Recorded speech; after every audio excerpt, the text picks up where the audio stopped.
विकसित भारत का रास्ता विकसित केरलम से होकर ही जाता है. കേരളത്തിലെ സഹോദരി സഹോദരന്മാരോട് ഞാൻ പറയാൻ ആഗ്രഹിക്കുന്നു, വികസിത ഭാരതം എന്നുള്ളത് വികസിത കേരളത്തിൽ കൂടിയാണ് സാധ്യമാകാൻ പോകുന്നത്. दक्षिण के शक्तिशाली राज्यों के विकास के बगैर विकसित भारत संभव ही नहीं है. ദക്ഷിണ ഭാരതത്തിലെ സംസ്ഥാനങ്ങൾ വികസിക്കാതെ വികസിത ഭാരതം സാധ്യമാകാൻ പോകുന്നില്ല. और महान केरल राज्य जो अनेक संस्कृतियों का मिल मिलाप कर कर आगे बढ़ने वाला राज्य है, विकसित केरलम आज से भारतीय जनता पार्टी का मूल उद्देश्य बनने वाला है.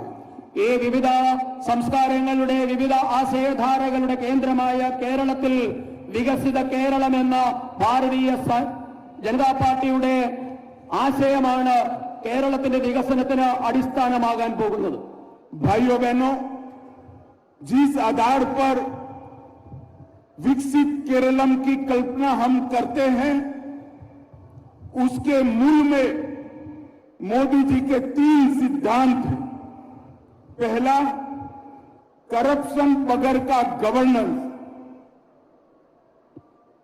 ഏത് അടിസ്ഥാനത്തിലാണോ നാം വികസിത കേരളം എന്ന സങ്കല്പം മുന്നോട്ട് വെക്കുന്നത്, അതിന്റെ അടിസ്ഥാനം എന്നുള്ളത് നരേന്ദ്രമോദി മുൻപോട്ടേക്ക് വെക്കുന്ന 3 കാര്യങ്ങളാണ്.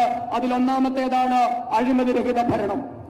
दूसरा, सरकारी योजनाओं में कोई भेदभाव नहीं होगा. വിവേചനമില്ലാതെ സർക്കാർ പരിപാടികളുടെ നടപ്പാക്കൽ. और तीसरा, वोट बैंक पॉलिटिक्स से ऊपर उठकर केरल के विकास की संकल्पना. പ്രീണന രാഷ്ട്രീയം അവസാനിപ്പിച്ചുകൊണ്ട് വോട്ട് ബാങ്ക് രാഷ്ട്രീയം അവസാനിപ്പിച്ചുകൊണ്ടുള്ള വികസനം.